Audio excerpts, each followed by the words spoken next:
Saya heran kalau ada orang dakwah memaki-maki, menghina, mengkafir-kafirkan. Belajar dakwah dari mana? Rasulullah sallallahu alaihi wasallam tidak pernah menghina orang, dilempari sekalipun beliau tetap menjadi rahmatan lil alamin. Kenapa Islam cepat mendunia di Indonesia? Kenapa Islam cepat menyebar di Indonesia dan akhirnya menjadi 80% lebih sekarang? Kenapa? Karena leluhur ulama-ulama kita berdakwah melalui itu yang kita kenal dengan Wali Songo. Di Jawa dakwanya melalui wayang, di Sulawesi dakwanya melalui kacapi dan zinrili. Berdakwah. Nah, adik-adik ini sekarang banyak yang ini Ustadz sunnah, ini Ustadz tidak sunnah. Sampai-sampai Ibu Megawati, saya dimaki-maki di Facebook. Dibilang, apa ini Ustadz Dasat, bicara-bicara sunnah, kok tidak sunnah? Saya bilang, kenapa kau tuduh saya tidak sunnah? Itu buktinya kau tidak pelihara jenggot. Ya mau diapa kalau tidak mau tumbuh? Gara-gara jenggot dia maki-maki saya. Demi Allah, saya sudah kasih minyak-minyak. Itu minyak penumbuh jenggot, marah istri saya. Dia bilang, kasih kotor-kotor bantal. Yang wajib kita ikuti adalah Muhammad Rasulullah. Waktu wajib kita ikuti. Tapi Muhammad bin Abdullah itu tidak wajib kita ikuti. Tapi kalau mau diikuti, tidaklah mengapa. Tapi jangan menganggap orang yang tidak berpakaian seperti Arab bukanlah orang-orang yang sunnah. Boleh kita berbeda pendapat, ya.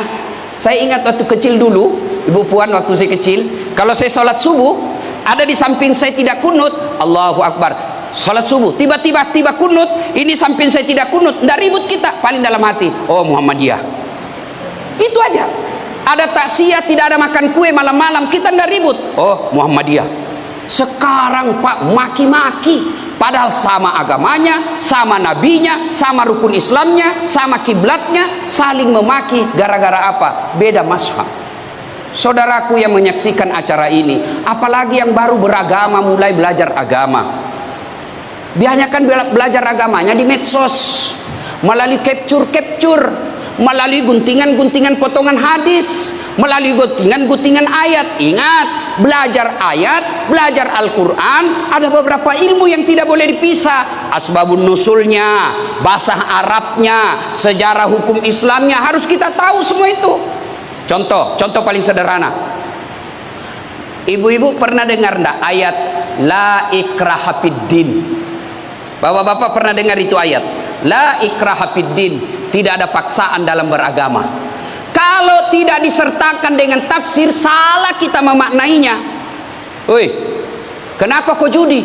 La ikraha fiddin, tidak paksaan dalam agama. Kenapa kau mabuk? La ikraha fiddin, tidak ada paksaan dalam agama. Kenapa kau tidak sholat? La ikraha fiddin.